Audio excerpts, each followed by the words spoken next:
Shumë mërgime nga jeta të dërguarit Muhammed a.s. Profeti tani inkurajoi ndjekësit e vet në Mekë të mërgonin në Jethrib, por njëri prej tyre tashmë kishte mërguar. Vdekja e Abu Talibit e kishte privuar nipin e tij Ebu Seleme nga një mbrojtës dhe ai u ndi detyruar të kërkonte stre ndaj vet klanit të tij. Kështu që u nis për në veri, duke hipur bashkëshortën mbi deve dhe birin e tyre të vogël Seleme në krahët e saj, kurse vetë drejtonte devën.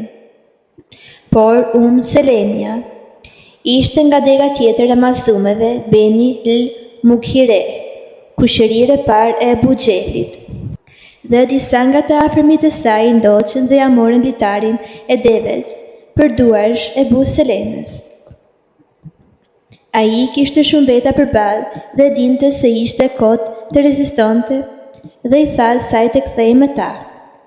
Ai do gjente një mënyrë për t'ia mundësuar asaj t'i bashkojë atij sërish, por kur deka e tij e masumeve dëgjuan për këtë, u zemruan me Beni l-Mughire dhe i përkeqësuan gjërat duke mëtuar kujdestarinë e djalit. Kështu që ata të tre u ndanë mizërisht, gjërsa ajo ju dhimbë stër klanit dhe u lejua ta merrte të birin e t'i bashkojë të shoqit. Ajo u nis në deve, krejt e vetme me Selemen, por pas thuajse 6 miljesh takoi një burr të Abdudarit, Uthman ibn Talhain, ende jo besimtarit, cili ngulmoi që ta shoqëronte deri në fund të udhimit. Kishte ndëgjuar se Ebu Seleme ishte në Kuba, një fshat në pikën më jugore të Jethribit, ku oazi del në shtresën e Lavës, që është njëra nga 2 shtresat e gurëve të Zin. Kështu që kur ju afruan kurijeve me palma në largësi shikimi, Uthmani tha: "Burri juaj është në këtë fshat, ndaj hyni në të me bekimin e Zotit." Duke kthyer vetë sërish nga Meka, Seleme nuk e harroi kurrë këtë mirësi dhe nuk rreshti se lavdëruari për fisnikërinë e tij. Pas beslidhjes së Agabas së dytë, muslimanët Quraysh nisën të mërgonin në numra të konsiderueshëm, ndër të parët që kanë ikur disa kushërinj të tjerë të dërguarit, Bi dhe bija e Gjashit dhe Umejmes, Abdullahu dhe vëllai i tij verbër, Ebu Amedi, si të 2 motrat e tyre Zeynep e Hamna. Me ta shkuan shumë të tjerë të Beni Esedit, që ishin bashkëfederues të Kahershëm të Abdu Shemsit. Hamzai e Zejdi shkuan duke lënë gratë në Mekë hër për hë, por Uthmani e mori Rukajen me vete, ndërsa Omeri të shoqen Zeynep, bien e tyre Hafsa dhe djalin e vogël Abdullah. Bashkëshorti i Hafsas, Hunesi i Samit, ishte po ashtu me ta. Gjysmë vëllai i Ebu Selemes, Ebu Sabra, mori me vete bashkëshorten Kulthum, vajzën e Suhelit, dhe kushërirë të tjerë të rinj të dërguarit, që ikin tani ishin Subejri dhe Tulejbi. Nuk kaloi shumë dhe të gjithë shoqëruesit e tij më të ngushtë kishin lënë Mekën përveç Ebu Bekrit dhe Aliut. Ebu Bekri i kishte kërkuar leje të dërguarit për të mërguar, por ai i kishte thënë: "Mos nxito me ik, se ndofta Zoti të jep ndonjë shoqërues." Kështu Ebu Bekri e kuptoi se duhej ta priste të dërguarin dhe urdhëroi që të 2 devet e tija të ushqeshin me gjethe akacie në përgatitje të udhimit për në Jethrib. Kurejshet bën çfarë mundën për t'i ndaluar mërgimet.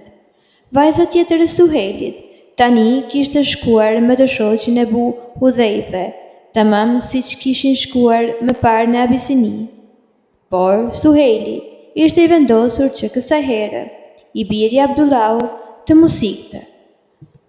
Kështu që mbajti në vëzhgim të paprerë.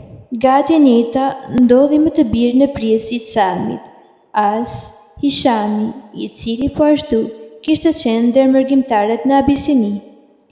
Pikërisht gjysmë vëllai i tij, Amri, ishte dërguar nga Kurejshet për ta kthyer negusin kundër të ikurve musliman, dhe Hishami e kishte dëshmuar dështimin dhe sikletin e tij. Umeri, që ishte djalë Tezëje i Hishamit, e kishte rregulluar që të udhtonin në Jethrib së bashku, duke lënë Mekën veç e veç për të takuar të pemet me Xhemba të Adatit, një 10 milje në veri të qytetit.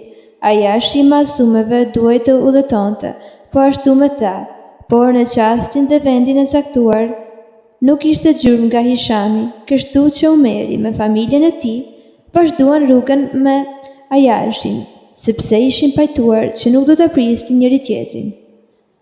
Babai dhe vëllai i Hishamit kishin dëgjuar për planin e tij dhe e penguan me forcë, duke shtruar trysni aq të madhe mbi të, saqë pas disa ditësh e binte madje të hiqte dorë nga Islami.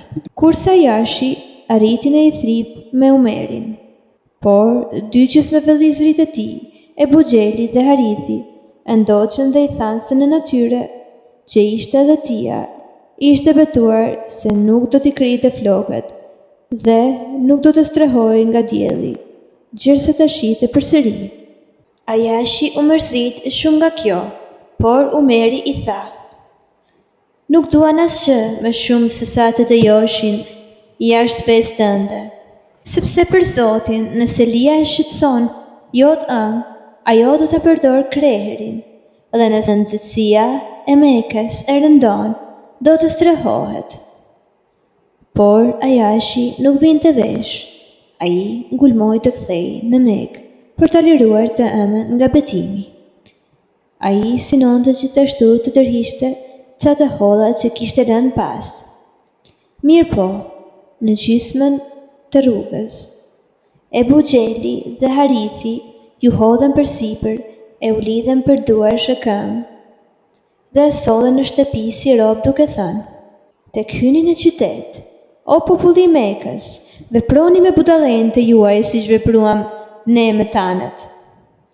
Sikurse Hishami, Ajashi u nështrua të hiqte dorë nga Islami, por në asnjërin prej rasteve nuk ishte gjë përfundimtare. Pas pak kohësh, ata i vrau ndërgjegja, aq sa të pandehnin se nuk ekziston të shlyrje për një mëkat kaq të madh, çka ishte dhe opinioni i Umerit. Por më vonë erdhi shpatja: "O shërbëtorët e mi që keni tepruar ndaj veteve të juaja, mos ju dëshpëroni mëshirës së Zotit, vërtet Perëndia i fal mëkatet në tërësinë e tyre. Ai është gjithfalës, i plot mëshirshëm, dhe ktheuni Zotit tuaj me pëndesë, e dorëzojuni atij përpara se t'ju vijë dënimi, kur nuk do të ndihmoheni." Umeri i shkoi këto fjalë dhe gjeti një mënyrë që dërgonte shkresën Hishamit, i cili tha: "Kur më erdhi e ngrita pranë syve dhe ula poshtë, por se kuptoja dot gjersa thash: O Zot, më bëj që ta kuptoj." Atëherë Zoti ma vuri në zemër se ishte zbritur për hatrin ton, për atë që thoshin për vete dhe atë që thuhej për ne. Hishami ja tregoi Ajashit dhe ata për të rinë Islamin e tyre dhe pritën rastin për të ikur.